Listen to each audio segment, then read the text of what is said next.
এটা হচ্ছে পুরীর পার্ট 2 ভিডিও। সকাল সকাল উঠে একটু মুসলি খেয়ে আমি রেডি হয়ে নিচ্ছিলাম। দেখতেই পাচ্ছ কতটা ছেটানো রয়েছে ঘরটা। একটু আগে আমরা ঘুমোচ্ছিলাম, বাপ্পা আমাদেরকে ফোন করে জাগিয়ে দেয় যে ভোর হয়ে গেছে, উঠে পড়ো, আমাদেরকে বেরোতে হবে, 6টার মধ্যে বাস চলে আসবে। আর বাসের জার্নি ছিল প্রায় 13 ঘন্টা। আমি কখনো অতক্ষণ ধরে বাসে থাকা তো দূরের কথা, আমি 5 মিনিটও বোধহয় বাসে থাকতে পারি না, কিন্তু সেই দিনকে থাকতে হয়েছিল সারাটা দিন। তো যাই হোক, এই দেখো ছেটানো ঘর, আমাদের এটাই ছিল রুম ট্যুর। এই ঘরে আমি আর মা ছিলাম রাত্রে, আর পাশের ঘরটায় বাপ্পারা ছিল। তো যাই হোক, তো দেখতেই পাচ্ছ চারিদিকটা কতটা সুন্দর লাগছে দেখতে। আমরা সকাল সকাল স্নান টান করে রেডি হয়ে বেরিয়ে পড়েছিলাম বাসের উদ্দেশ্যে। বাসে করে আমরা বাইরের যে সমস্ত সাইট সিনগুলো রয়েছে সেগুলো দেখতে যাব বলে। আর স্নান করে সকালবেলায় এত বেশি ঠান্ডা লাগছিল যে কিছুই বলার ছিল না। এখানে দেখো আমরা যে সিট অ্যারেঞ্জমেন্টস নিয়েছিলাম সেখানে বাপ্পা আর আমার পাশাপাশি পড়ে গেছিলো সিটটা। তো যাই হোক, আমরা মোটামুটি একটু হালকা পাতলা খাবার খেয়ে বেরিয়ে গেছিলাম সাইট সিনের জন্য। তো চারিদিকে দেখো কি সুন্দর অ্যাম্বিয়েন্স। আর এইটা ছিল উদয়গিরি আর খণ্ডগিরি পাহাড়, যেখানে আমরা প্রথমে বেড়াতে গেছিলাম। খুবই ভালো লাগছে বলতে, আমিও বেড়াতে গেছিলাম। এতগুলো দিন ধরে তো শুনেই এসেছি সবাই বেড়াতে যায়, আমার আর যাওয়া হয়নি। আমি ফাইনালি গেছিলাম বলতে অনেক আনন্দ হচ্ছিল।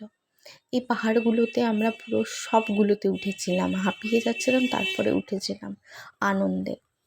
তো লাস্টে তো উঠতে উঠতে একটা পাহাড়ে ওঠাই হয়নি, যেটা সামনে তোমরা দেখতে পাচ্ছ, ওই মন্দিরটা আমাদের দেখাই হয়নি, কারণ আমরা ভুলেই গেছিলাম যে ওখানেও আর একটা পাহাড় রয়েছে। তো যাই হোক, দৌড়ে দৌড়ে যতটুকু কভার করা গেছে ততটুকু কভার করেছে। আর এই ভিডিওটা বাপ্পা আমাকে নিয়ে দিচ্ছিল, কোনো একটা রিলস করব বলেই অবশ্যই ভিডিওটাকে রেখে দিয়েছি আমি।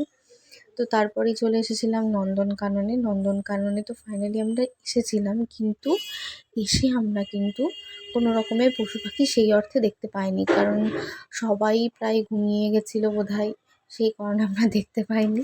তো প্রচুর হরিণ দেখেছিলাম, বাঘ একটা দেখেছিলাম আর হরিণ দেখেছিলাম।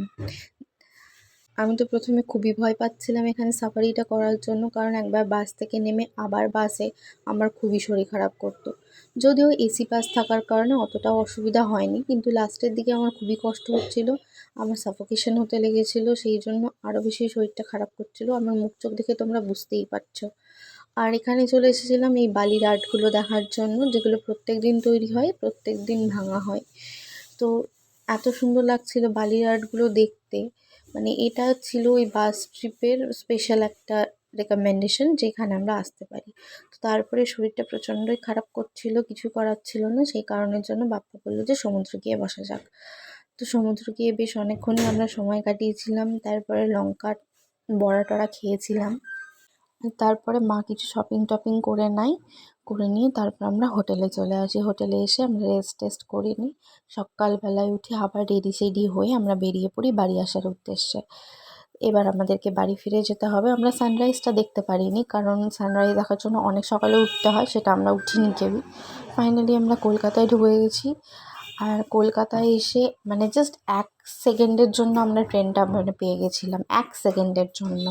মা ট্রেনটাতে লিটারালি লাফিয়ে উঠেছিল। এতটাই ফরচুনেট ছিলাম সেদিনকে আমরা যে বলে না জগন্নাথের কৃপা হলে সব কিছু পাওয়া যায়, তো সেটাই হয়েছিল আমাদের সাথে।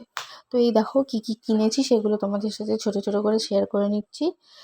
তো ভিডিওটা যদি ভালো লাগে অবশ্যই লাইক কমেন্ট শেয়ার করতে একদম ভুলবে না। দেখা হচ্ছে তোমাদের সাথে পরবর্তী কোনো ভিডিওতে, অবশ্যই আমার বার্থডে ব্লগ নিয়ে। ততক্ষণের জন্য টাটা।